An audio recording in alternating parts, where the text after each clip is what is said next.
Il y a de cela quelques jours, le célèbre chanteur d'origine congolaise a donné une interview au cours de laquelle il a fait des déclarations qui ont choqué le monde entier.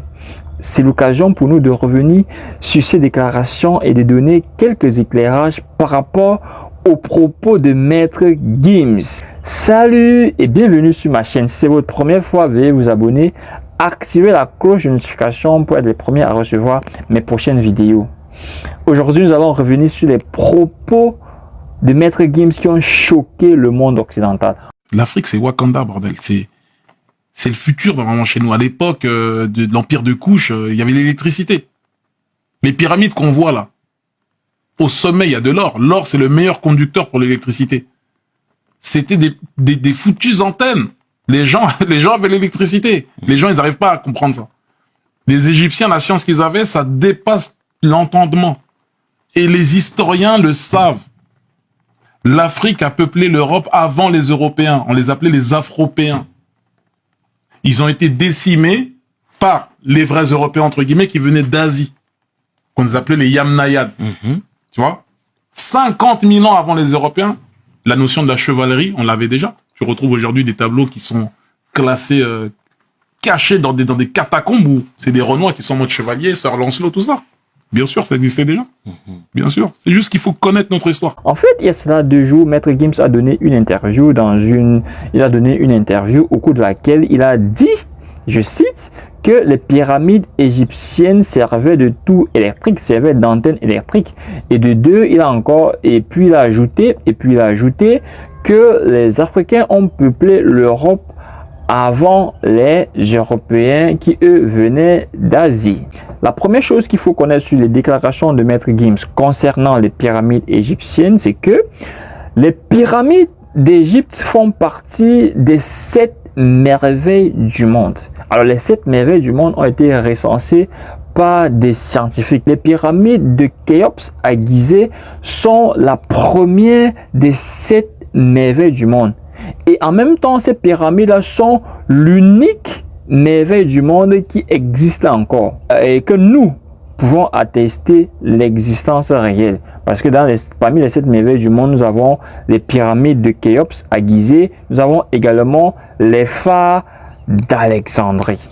Alors, ces 2 merveilles-là sont les preuves vivantes que la civilisation africaine a dominé le monde à un certain moment donné de l'histoire. Alors, qu'est-ce que Maître Gims vient dire? Maître Gims vient dire que les pyramides d'Égypte servaient de tout électrique. Parce qu'en fait, au sommet de ces pyramides-là, on retrouvait de l'or. Et que l'or est un excellent conducteur électrique. Voilà les propos qui ont choqué tout le monde occidental, mais dans le sens de se moquer de Maître Gims. Mais je vais vous dire quelque chose. En fait, Maître Gims n'a pas dit que les Égyptiens avaient inventé l'ampoule électrique à leur époque. Non, il a parlé d'électricité, dont les Égyptiens étaient déjà au courant de l'électricité à leur époque. Des milliers d'années avant que Ampère ne parle d'électricité. Donc, les Égyptiens connaissaient déjà l'électricité. Parce que si nous devons parler d'ampoule électrique, nous devons remonter jusqu'à Thomas Edison, parce que c'est à lui qu'on a attribué l'invention de l'ampoule électrique. Mais en fait, il y a beaucoup de preuves qui attestent que non, ce n'est même pas Thomas Edison. Thomas Edison n'a pas inventé l'ampoule électrique, il ne possède que le brevet d'invention. Parce qu'en réalité, c'est un Afro qui a inventé l'ampoule électrique, en fait, qui a découvert le filament qui a conduit à la fabrication de la lampe à incandescence, laquelle permet aujourd'hui de nous alimenter en lumière. Ça, c'est ce qui concerne le courant électrique dont parle Maître Gims. Il a dit l'or au sommet des pyramides était un excellent conducteur électrique et que les pyramides égyptiennes, voilà, servaient d'antennes électrique. Il n'a pas dit qu'il y avait des lampadaires dans les rues d'Alexandrie ou de Nécropolis. Voilà, et vous devez faire attention à ce que vous dites. Parce qu'avant de vous moquer de quelqu'un, essayez de le suivre en profondeur. Alors, maintenant, à côté de ça, moi j'ai envie de poser une question aux Occidentaux. Vous avez passé le temps à nous vanter la philosophie, à nous vanter les mathématiques, à nous vanter les physiques et à dire que les précurseurs de toutes ces sciences-là étaient des Occidentaux. Mais vous nous avez apporté aucune preuve scientifique de l'existence de Socrate, à part sa célèbre citation « Je ne sais qu'une chose, c'est que je ne sais rien ». Vous n'avez jamais apporté une preuve de l'existence de son meilleur disciple, Platon, aucune preuve de l'existence de Thalès, aucune preuve de l'existence de Pythagore, aucune preuve de l'existence de tous ces savants grecs à qui on a injustement attribué des formules mathématiques, des propriétés mathématiques, des théorèmes mathématiques, des principes mathématiques. Voilà. Il n'y a aucune preuve de l'existence de tous ces gens, Pythagore, Thalès, Socrate, Platon, etc. Ces gens-là ont été inventés par des historiens grecs de l'époque. Ne pouvant pas s'approprier ces intelligences africaines-là, ils ont fabriqué des personnages à qui ils ont attribué ces formules pour mieux faire passer ça comme étant des formules inventées ou découvertes par les Européens. Mais la réalité, c'est que ces gens-là n'ont jamais existé. Et jusqu'aujourd'hui, il n'y a aucune preuve de leur existence. Donnez-moi la descendance de Platon, la descendance de Socrate. Est-ce que vous avez trouvé des restes de Socrate? Est-ce que vous avez trouvé une histoire, les amis de Socrate, la famille de Socrate, le père, la mère de Socrate, ses enfants, sa femme, etc. Il n'y en a pas. Pourquoi? Vous savez pourquoi il n'y en a pas? Parce que le mec, il n'a jamais existé. Le mec, il n'existe que dans les livres. Voilà. Il en est de même pour Platon, son meilleur disciple. Il en est de même pour Pythagore, le célèbre mathématicien. Il en est de même pour Thalès. Donc, arrêtez de nous demander les preuves de l'existence de l'électricité à l'époque de l'Égypte antique. Une fois que vous nous aurez fourni les preuves de l'existence de Thalès, de Pythagore, de Socrate, nous vous fournirons les preuves de l'existence de l'électricité en Égypte antique. Parce qu'il y en a même déjà. Alors, la présence de l'or au sommet des pyramides n'était pas anodine. Vous devez le comprendre. Vous êtes assez futé pour comprendre cela. Ça, c'est d'un.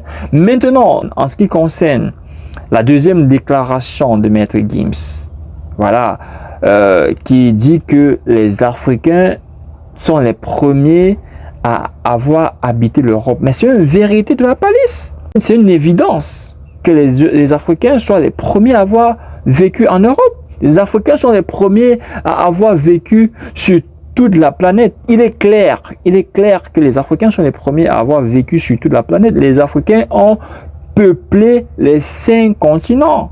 L'Afrique, l'Amérique, l'Asie, l'Océanie et l'Europe. Et vous avez encore des preuves en Océanie. Vous avez des preuves en Australie avec les aborigènes d'Australie. C'est des noirs, les aborigènes. Les Mélanésiens, c'est des noirs, aux cheveux lisses et aux yeux bleus, comme les Caucasiens. Les yeux totalement bleus. Donc, à partir de ce moment, on comprend que l'Afro a peuplé le monde entier. Et que l'Europe n'était pas en reste. Alors, une fois que les Européens ont débarqué en Europe, ils ont chassé les Africains, je dis, ils ont massacré les Africains, de la même façon qu'ils ont massacré les Amérindiens en Amérique pour installer l'Amérique, tous ces pays que vous retrouvez aujourd'hui. C'est de cette même façon que les Européens ont massacré les Afropéens, qui sont en réalité nos ancêtres, qui ont peuplé l'Europe des milliers d'années avant l'arrivée même des Européens dans ce continent-là. C'est une vérité de la palisse, c'est une lapalissade. Les Africains ont peuplé l'Europe, ont peuplé le monde entier. Si vous arrivez en Asie, vous trouvez des populations autochtones africaines, c'est-à-dire qui ne sont pas issus de l'esclavage, qui sont des populations autochtones en Chine, des populations autochtones un peu partout dans le monde, dans les 5 continents, dans tous les coins du monde qui sont habitables par l'homme. Les scientifiques ont démontré que l'homme africain est l'ancêtre de l'humanité. Les plus vieux vestiges de l'humanité ont été découverts en Afrique. Les plus vieilles preuves de l'existence de l'homme ont été découvertes en Afrique. C'est à partir de l'Afrique que l'homme a commencé à conquérir tout le monde entier. Donc ça, c'est suffisant pour vous dire que Maître Gims a raison. Arrêtez de tourner ses propos en dérision. Maître Gims, il a totalement raison. Les Africains ont bel et bien habité l'Europe avant les Européens. C'est tout. Maître Gims, ce n'est pas seulement un amuseur de scène. Ce n'est pas un guignol. Arrêtez de vous moquer de lui. Maître Gims, c'est un panafricaniste. Maître Gims est extrêmement cultivé. Alors, s'il peut vous raconter l'histoire de l'Égypte, il vous parle de l'Empire de Couche, il vous parle des Afropéens, sachez que c'est un mec qui est hyper cultivé. Il ne connaît pas seulement écrire des textes mélodieux. Maître Gims, c'est un gars hyper cultivé. Voilà, un peu comme ses ancêtres qui ont inventé l'écriture, qui ont inventé l'alphabet. C'est tout pour la vidéo d'aujourd'hui. J'espère que vous l'avez suivi jusqu'à la fin. Si vous l'avez aimé, veuillez partager et laisser un like. Et si c'est votre première fois sur la chaîne, n'hésitez pas à vous abonner et d'activer la cloche de notification pour être les premiers à recevoir mes prochaines vidéos. D'ici là, portez-vous bien. Rendez-vous à la prochaine. Bye bye.